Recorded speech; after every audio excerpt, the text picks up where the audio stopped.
चलिए, आज का टॉपिक है भारत का भूगोल। हम लोग प्रारंभ से स्टार्टिंग कर रहे हैं, पहली क्लास से। और पहली क्लास में सबसे पहले आपको भौगोलिक क्षेत्र की जानकारी होनी चाहिए, भौगोलिक स्थिति की जानकारी होनी चाहिए। क्योंकि जब आपको इस भौगोलिक स्थिति की जानकारी नहीं होगी तो आप भूगोल का अध्ययन अच्छे से नहीं कर पाएंगे। भारत का भूगोल आप पढ़ रहे हो और इसमें आपका आज का जो मेन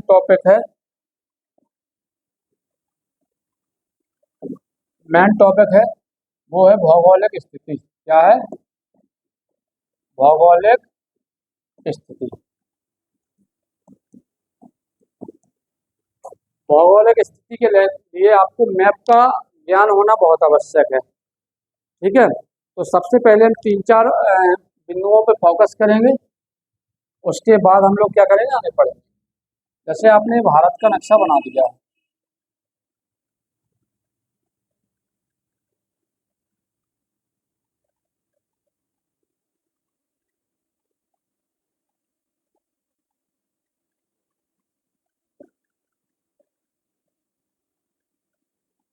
चलिए सबसे पहले इसकी दिशाओं की अगर हम बात करेंगे, ये हो गया, ये इधर से निकल गया, यानी कि यहाँ होता है पूरब, ये होगा पश्चिम। ठीक है, ये हो जाएगा पश्चिम।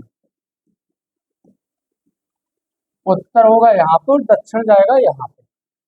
तो इनकी बिंदु क्या है, फिर इनकी दूरी के बारे में बात करेंगे। तो अगर हम पूर्वी बिंदु की बात करें तो अरुणाचल प्रदेश में यहाँ बिंदु है किबथू। किबथू यानी कि भारतीय मैप में अरुणाचल यानी एपी में, भारतीय मैप में पूर्वी बिंदु क्या है भारत का? किबथू है। क्या है? किबथू। तो अब इसको तो याद कर लिया आपने।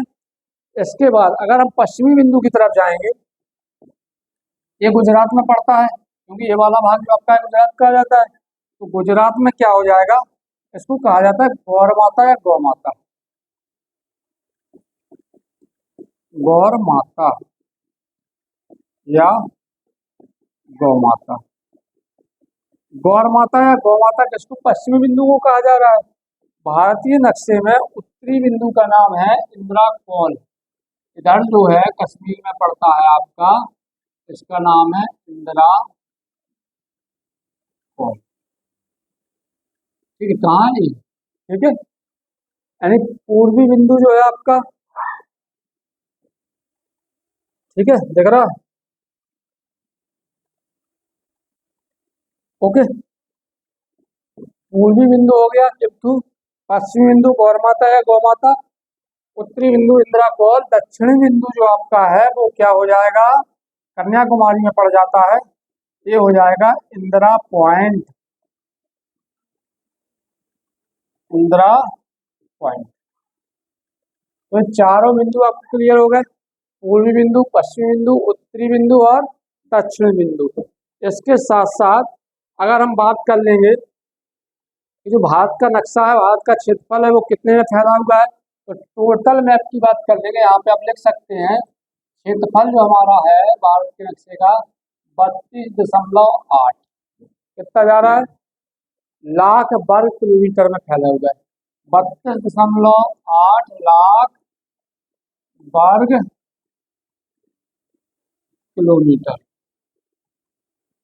ये क्या है? क्षेत्रफल है हमारा भारत का। अब पूरब से पश्चिम, उत्तर से दक्षिण, इस पर भी हम बात कर ले रहे हैं। ठीक है, पहले इसको नोट करिए। विश्व के कुल धरातल का, अगर हम विश्व की दृष्टि से देख लें तो विश्व के कुल धरातल का 2.4% भाग है। ठीक है, ये क्लियर हो गया। यानी विश्व के कुल स्थलीय धरातल का 2.4% भाग हमारा ये भारत है। अब याद रख लेना, भाग कौन सा है धरातल का, कौन सा भाग है? स्थलीय। कौन सा? स्थलीय। यानी विश्व के कुल धरातल का 2.4% भाग स्थलीय, ये वाला हो गया आपका। ठीक है, क्षेत्रफल 32.8 लाख वर्ग किलोमीटर हो गया। अब आप एक पॉइंट पे और आइए कि भारत की उत्तर से दक्षिण लंबाई यानी कितने किलोमीटर है। उत्तर से दक्षिण 3214, कितना है 3214 किलोमीटर। ठीक है, उत्तर से दक्षिण यही हो जाएगा 3214 किलोमीटर। पूरब से पश्चिम है 2933, यानी ये वाली अगर हम बात कर लेंगे 2933 किलोमीटर। ठीक है, तो ये भी क्लियर है आपका कि पूरब से पश्चिम 2933 किलोमीटर है, उत्तर से दक्षिण 3214 किलोमीटर फैला हुआ है। क्षेत्रफल आपको दिखा दिया मैंने, आपका भाग भी आपने देख लिया है। अब इसके आगे अगर हम जाएंगे, अभी तो काफी चीजें जानना बाकी है आपको, इसके साथ साथ वो मैप में बताएंगे। अब क्षेत्रफल की दृष्टि से अगर हम पूछ लिया जाए, सामान्य से क्वेश्चन तो हम पढ़ते ही जाएंगे यहाँ पर, तो क्षेत्रफल की दृष्टि से विश्व में हमारा कौन सा स्थान है, 7वां स्थान। कौन सा है, 7वां स्थान है। सेकंड अगर हम बात करेंगे जनसंख्या की दृष्टि से, जनसंख्या की दृष्टि से हम सेकंड नंबर पे, पहले पे चीन आता है। हालांकि नए ताजा आंकड़े जब भी आएंगे हम पहले नंबर पे पहुंच जाएंगे।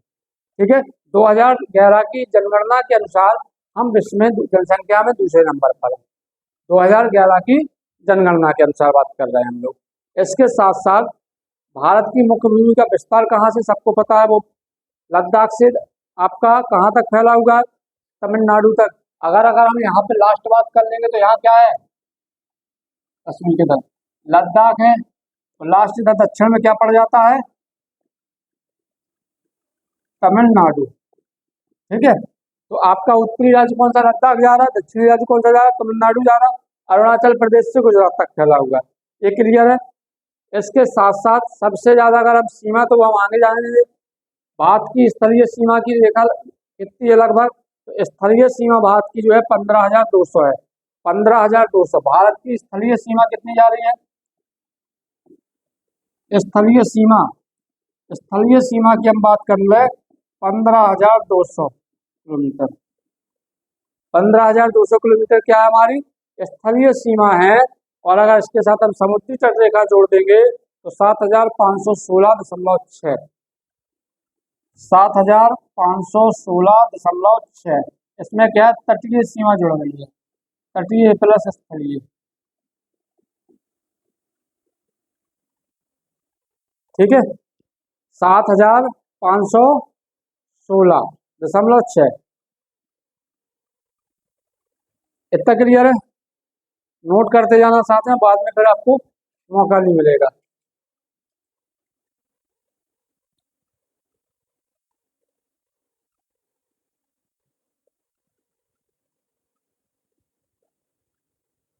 अब एक चीज और आप देखते चलिए कि भारत में वर्तमान में 28 राज्य, 8 केंद्र शासित प्रदेश हैं।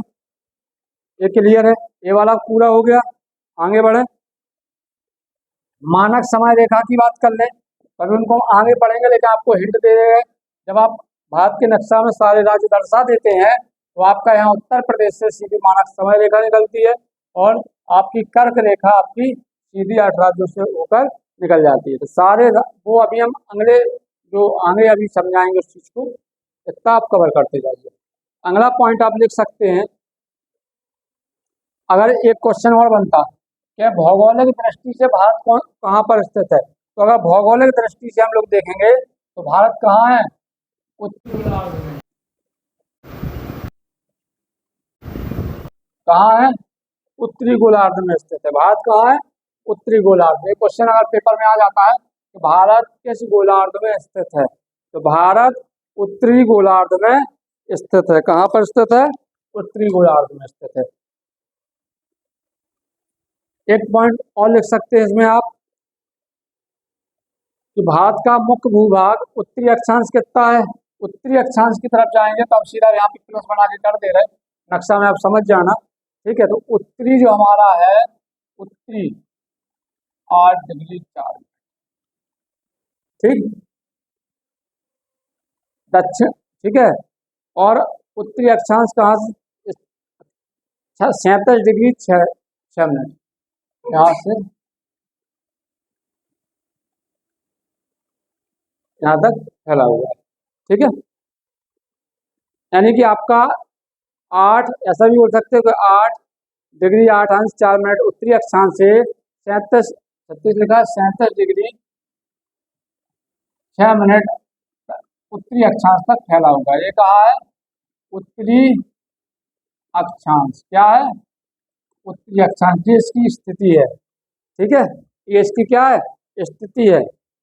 अब पूर्वी की बात कर ले अगर हम, पूर्वी में तो 68 डिग्री 7 मिनट पूर्वी देशांतर से, 68 डिग्री 7 मिनट पूर्वी देशांतर से, पूर्वी देशांतर से 68 डिग्री 7 मिनट पूर्वी देशांतर से आपका जो फैला हुआ है वो है 97 डिग्री 25 मिनट तक। कितना है, 97 डिग्री 25 मिनट पूर्वी देशांतर तक। इसको भी आप नोट कर लीजिए।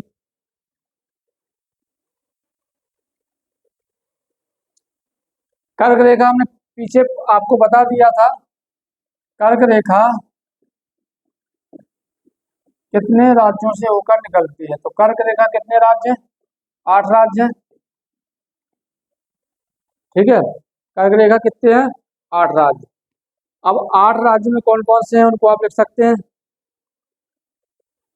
और 23 डिग्री 30 मिनट अक्षांश इसका अगर बात कर लें, 23 डिग्री 30 मिनट अक्षांश पर। ठीक है, 23 डिग्री 30 मिनट उत्तरी अक्षांश से, कहाँ से,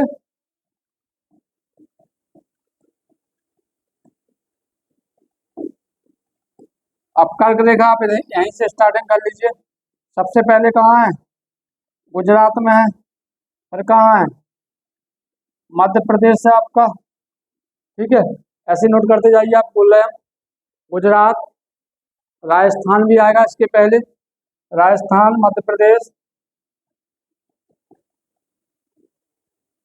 गुजरात, राजस्थान दूसरे पे रहेगा, मध्य प्रदेश, उसके बाद डाल दीजिए छत्तीसगढ़, झारखंड, छत्तीसगढ़, झारखंड, छत्तीसगढ़ झारखंड नोट करिए। पश्चिम बंगाल, पश्चिम बंगाल, त्रिपुरा, मिजोरम। नोट एक बार काउंट कर लीजिए, 1 2 3 4 5 6 7 8। तो कर्क रेखा कितने राज्यों से होकर गुजर रही है, 8 राज्यों से होकर। 8 के नाम आपके सामने नोट हो गए हैं। सबसे पहले गुजरात आइए, गुजरात के बाद राजस्थान पहुंचते हैं, फिर मध्य प्रदेश, छत्तीसगढ़, झारखंड, पश्चिम बंगाल, त्रिपुरा और मिजोरम। इन राज्यों से होकर कर्क रेखा गुजरती है। अब भारतीय नक्शे में अगर हम लोग आ जाएंगे, देखिए यहाँ पर ये आपका भाग कहाँ किसका था, गुजरात का था। इधर से जो जुड़ा हुआ भाग है वो क्या हो जाता, राजस्थान का हो जाता। फिर ये आपका एमपी वाला भाग लगाता या छत्तीसगढ़ हो जाता।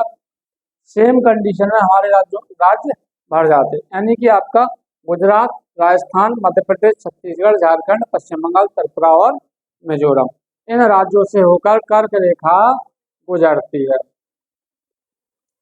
अब एक क्वेश्चन और बनेगा, उस पर भी हम लोग आते हैं। ठीक है, क्वेश्चन ये है आपका सीधा सीधा कि भारत की जो मानक समय रेखा है वो उत्तर प्रदेश में कहाँ से होकर गुजरती है। भारत की मानक समय रेखा उत्तर प्रदेश में कहाँ से होकर गुजरती है, मानक समय रेखा। तो आपको ये याद रखना है कि इसका मेन केंद्र बिंदु जो बनाया गया है वो मिर्जापुर है। किसको, मिर्जापुर। मिर्जापुर कहाँ पड़ता है, यूपी में, यूपी में। ठीक है, यूपी में, यानी मानक एवं रेखा भी इसी को कहते हैं।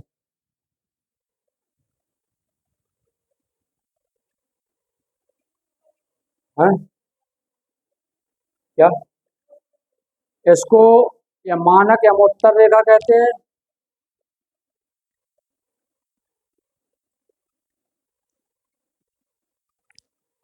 और अगर हम बात कर लेंगे ग्रीनविच टाइम से, तो भारत का मानक समय ग्रीनविच टाइम से 5 घंटा 30 मिनट आगे है। एक पॉइंट लिख सकते हैं, भारत का मानक समय ग्रीनविच, या सीधा शॉर्ट में लिख दो जीएमटी, जीएमटी से 5 घंटा 30 मिनट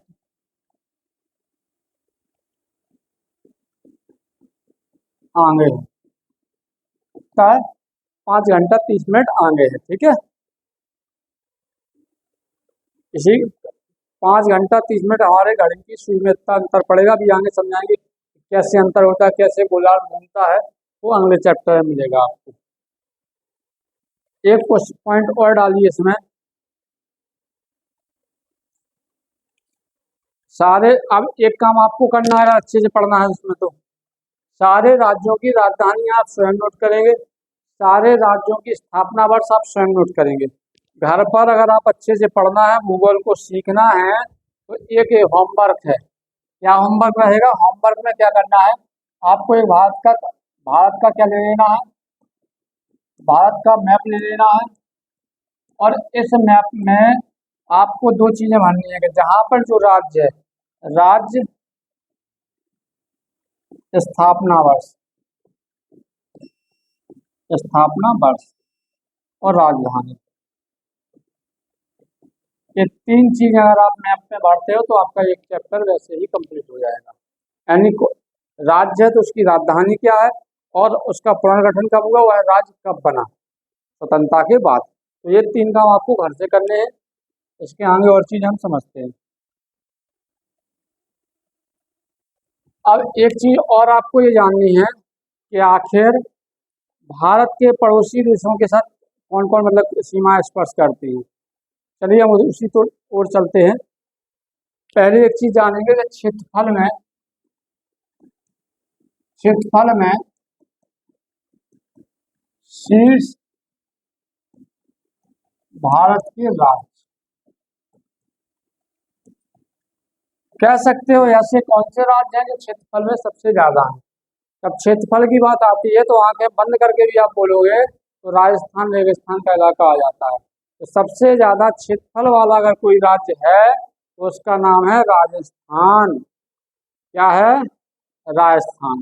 यानी राजस्थान, फिर उस पर हम ट्रैक बना देंगे। राजस्थान हो गया पहले पे, दूसरे पे आप जाएंगे चाहे कितना कम कहेंगे, मध्य प्रदेश आ जाएगा, मध्य प्रदेश।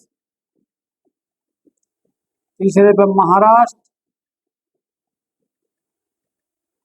पहला, दूसरा, तीसरा। चौथे नंबर पे जब आप जाते हैं तो आपको लिखना है उत्तर प्रदेश,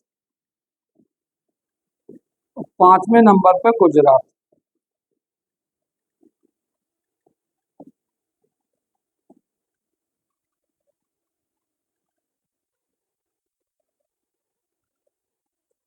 एक तो आप दो ट्रकें बन रही हैं यहाँ में, ठीक है। एक तो राजस्थान है, तो देखो राज डबल माँ है, तो एक हम कह सकते हैं कि राजा का मम्मा उतरगांव। बुंदेलखंडी में अगर ट्रैक बना दो तो सीधी सीधी बन जाएगी कि राजा का मम्मा उतर गया। राजा का मम्मा उतर गया से राजस्थान, मम्मा से माँ से महाराष्ट्र, और माँ से मध्य प्रदेश, और माँ से महाराष्ट्र। राम मथुरा, हाँ तो यहाँ पे थोड़ा हम पूरा लेके चल रहे। अगर हम बनाते हैं कि राम मथुरा उतर गया तो राम मथुरा तो हो जाएगा, उतर गया तो मथुरा में उतर गया, फिर ऐसा लीजिए आप। कई प्रकार की ट्रिकें होंगी, या तो आप ये लिख सकते हैं, आप राम मथुरा में उतर गया, ठीक है। इसको अगर आप लेते हैं तो राम की जगह कर दो राजा, क्लियर आ जाएगा। राज कह दो, ठीक है, राज मथुरा में उतर गया। राज से हो जाएगा ये वाला राजस्थान, ठीक है। मथुरा से हो जाएगा मध्य प्रदेश, और मैं से महाराष्ट्र, उत्तर से उत्तर प्रदेश, और गा से गुजरात। या तो आप ये बना लीजिए, ये सेकंड हमने आपको बुंदेलखंडी में बता ही दिया है कि राज मम्मा उतरगांव, ठीक है। तो राज सीधा सीधा राज, मम्मा से माँ से मध्य प्रदेश, माँ से महाराष्ट्र, उतरगांव। राज मम्मा महाराष्ट्र उतरगांव, ऐसा भी कह सकते। तो ट्रैक है कि जैसे आपको याद हो जाए वैसे कर लेना, इसका कोई ये नहीं रहता कि नहीं ऐसे याद करना है। तो आपके सीट क्षेत्रफल में अगर हम बात करेंगे तो 5 राज्य आपके हो गए। अब क्वेश्चन अगर उन्होंने दे दिया कि क्षेत्रफल की दृष्टि से सबसे बड़ा राज्य कौन सा है, और उन्होंने इसमें से केवल एक और ऐसा एक ऑप्शन धर दिया, उसके बाद आपको ये नहीं करना पेपर में कि आप राजस्थान को ही ढूंढेंगे। इन 5 के क्रमबरीता क्रम में जो भी ऑप्शन मिल जाता है उसको हम लगा के चले आते हैं। अगले क्वेश्चन की तरफ पढ़िए। क्षेत्रफल के बाद अगर हम आपसे बात कर लेंगे, अभी न्यूनतम बात करेंगे, काफी क्वेश्चन इसका एक अलग से हमें वीडियो आपको देना पड़ेगा। तो कल पहले इतना ही काम करके लाइए, अभी आज तक जितना पढ़ा दिया मैपिंग कर लीजिए। मैपिंग करोगे तो उसके बाद हमें पढ़ाने में थोड़ा अच्छा लगेगा और आपको भी। तो मैपिंग करके लाइए, कल की वीडियो में मैपिंग चलेगी, ठीक है।